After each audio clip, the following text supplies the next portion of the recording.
अस्सलाम वालेकुम। नावल मोहब्बतों के हिसाब की पहली किस्त। वो जैसे ही घर में दाखिल हुई, एक कड़कती हुई आवाज़ ने उसके कदमों को जकड़ा था। तो आ गई महारानी। सड़कों की खाक छान कर उसने आवाज़ की तरफ पलट कर देखा तो वो पीछे ही खड़ी कड़े तेवरों से उसे घूर रही थी। आनी, आप अभी तक सोई नहीं? उसने उस घूरते हुए चेहरे को मोहब्बत से देखते हुए कहा था। हाँ, मैं सो जाती अगर मुझ में बेइज्जती तुम्हारे इतनी होती तो। वो नाराज़गी से कहती हुई किचन की तरफ बढ़ी थी। आनी, क्या कर रही हैं? मुझे कोई भूख नहीं है, आप मेरे पास बैठें।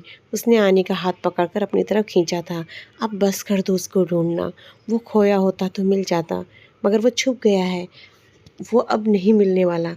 आनी ने उसके हाथों को पकड़कर उसे अपने सामने बिठाते हुए कहा था। मैं उसे अपनी आखिरी सांस तक ढूंढना चाहती हूँ, ताकि मोहब्बत की किताब में मेरा नाम गद्दार ना लिखा जाए। तुम बस इस चीज़ के लिए कर रही हो कि कोई तुमको ये ना बोले कि तुम बेवफा हो? आनी ने हैरान नज़रों से उसे देखा था। आप मेरा इसको पागलपन कह लीजिए, मगर मैं नहीं चाहती कि कोई ये बोले।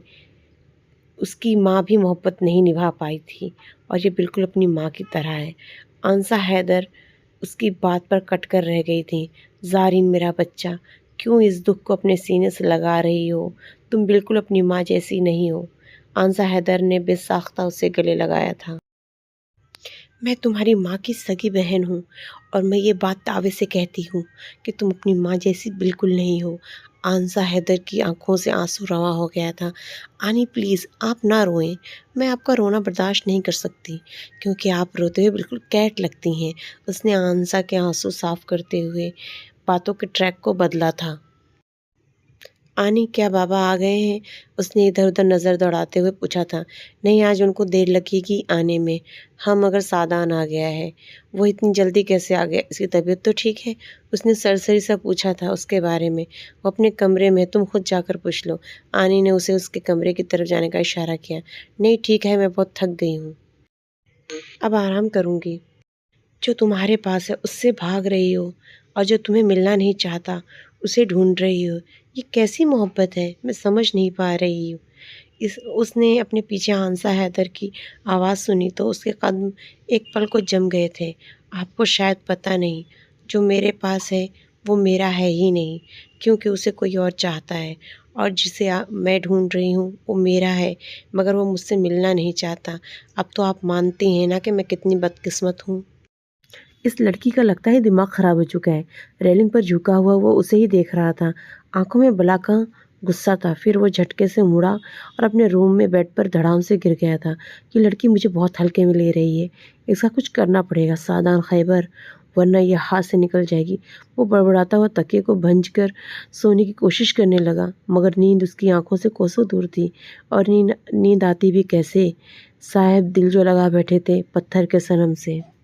वो थकी थकी सी रूम में दाखिल हुई और वार्डरोब से कपड़े निकाले फ्रेश होने के लिए वॉशरूम की तरफ बढ़ गई। फिर जब वो बाहर आई तो उसे एहसास हुआ कि उसके रूम में कोई है, मगर आसपास कोई दिखाई न दिया। तो वो अपने सर को झटक कर आराम से बैठकर हाथ में मॉइस्चराइज़र लगाने लगी।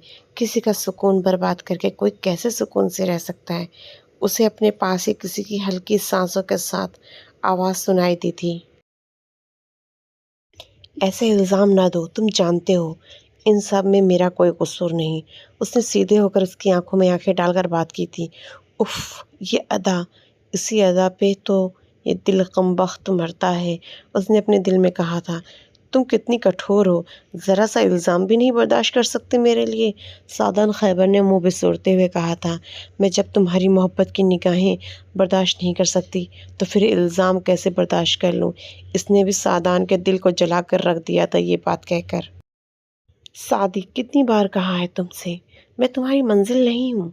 ज़ारिन को अपने तलख़ लहजे का एहसास हुआ था, और मैं भी तुमसे कितनी बार कह चुका हूँ कि तुम मेरी मंजिल हो या ना हो, मगर मैं तुम्हारे रास्ते में हमेशा आता रहूँगा।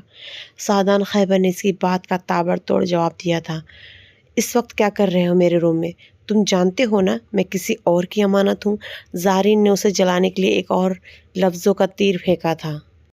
جو واقعی صحیح نشانے پر لگا تھا، وہ جس خاموشی سے آیا تھا، اسی خاموشی سے پلٹ گیا تھا۔ زارین نے ایک لمبی سانس لے کر کہا تھا، مل جاؤ ارہب خیبر، ورنہ زندگی بہت مشکل ہو جائے گی۔ اس نے بے دلی سے موئسچرائزر کو ڈریسنگ ٹیبل پر رکھا اور خود بیڈ پر الٹی لیٹ گئی تھی۔